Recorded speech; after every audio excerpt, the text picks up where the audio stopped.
بص يا حبيبي، الصابون ده طبعا جميل جدا. يعني بعد بقى الغلاء اللي احنا فيه ده، لازم اللي يعرف يستفاد يعمل اي حاجة يعرف يعملها. ولازم نعمله كده اي حاجة، نحاول نعملها في البيت. طبعا الصابون ده انا عاملاه من قشر سفنجي. يعني أنا عندك قشر سفنجي بقشر برتقال، الاتنين هينفعوا. عندك ليمون برضو نفس النظام. طبعا اعمل قشر سفنجي اعصره كده كويس جدا. بعد كده اصفيه. واللي هو اخداه برضو بتاع التصفية ده مش عارمين، يعني اغسل بقى بتشور، اغسل بيه اي حاجة تمنع مني اي زفارة. احط 3 كده معالق بطاس او 4 معالق. واحط معاهم حبة مية كده صغيرين، من اللي هو مية العصير السفنج. وبعد كده يا حبيبي احط كوباية زيت. احط كوباية زيت مستعمل. طبعا بقى عندك اي زيت مستعمل، يعني هنستفاده بس من كوباية، هي كوباية زيت مستعمل هتعمل معانا كمية حلوة جدا. اقلبها كده كويس، افضل اقلبه. بس يا حبيبي اول كده ما البطاطس يروح خالص ويتكتل والزيت، اروح حاطه عصير السفنج كله. وافضل برضو اقلب واحده واحده كده. اقلبي، هي برضو محتاجه تقليب كويس. فانت بقى لو عندك بقى عايزه تضربيهم في الخلاط، تضربيهم بالهاند بلندر، بكبه، طبعا بمضرب. انا عملتهم بعد كده بمضرب عشان عندي الهاند بلندر واقف، فكملت بمضرب. بس حبيبي طبعا الزيت كده اختفى خالص. وافضل اقلب. انا حبيبي المقصود بالسفنجة عشان خاطر الزيت طبعا بتاع السمك بتاع ده بيمنع اي زفارة. يبقى ريحة الصابون حلوة. انا حبيبي المقصود بقشر السفنجة او برتقان، اللي هي برضو الزيت برضو بيبقى مطرحه سمك مطرحه ده، تمنع لنا اي زفارة، ما يبقاش في ريحة. معلقة بصوا عملت تفاعل طبعا عشان حاطة كربونات وملح ليمون. واحط نص كوباية خل.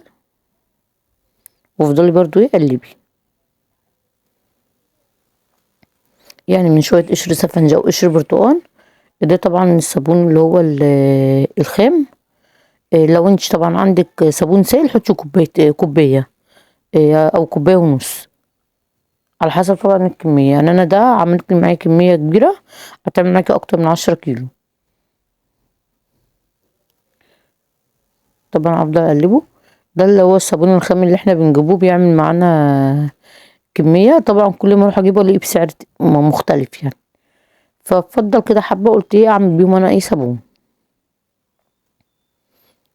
بس كده حبيبي، مفيش ريحة ولا مفيش اثر خالص للزيت ولا اثر للبطاطس. تفضلي تقلبي. فطبعا انا ايدي وجعتني من التقليب، رحت عاملة بمضرب. اللي انا بس عايزة الصابون يفك. بعد كده احط كوباية رابسو، اي نوع بقى يعني، بس رابسو مش اوتوماتيك، اي نوع رابسو عادي. ومعلقتين سكر. وافضلي برضو اضربي برضو على قد ما تقدري بقى بالمضرب.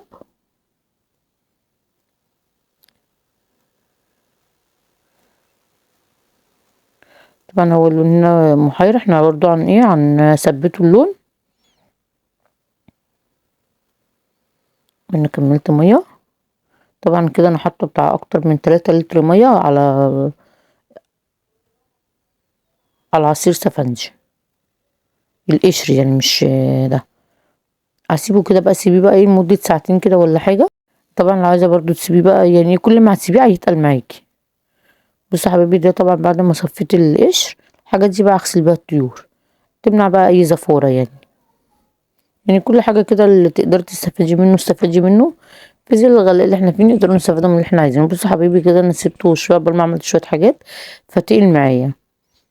ازوده برضو ميه تاني.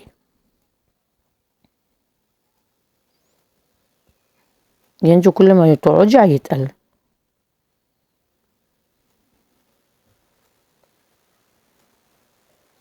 هنا بس عشان خاطر اللون يثبت معايا، يعني يبقى لون اخضر. لان طبعا انا حاطه الصابون غامق، يعني حاطه الصابون، فطبعا اللون بقى من اصفر ده اللون مش موحد يعني. فقلت اوحده، حطيت اللون الاخضر ده، لون طعام. اللون يعزز لي اللون، بس عشان خاطر يبقى لون موحد. بس حابه دي ليفه جديده خالص. بس رغوه. ولسه طبعا هيقعد يتقل. بصوا يا حبايبي، طبعا نص الليفة بس ما حطيتش. شايفين الرغوة عاملة ازاي؟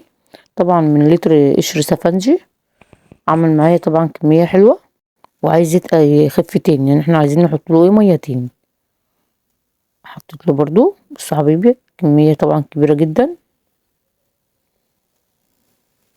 ايه رأيكم يا حبايبي؟ طبعا اي حاجة نقدر نستفادوا منها نستفادوا منها. السلام عليكم ورحمة الله.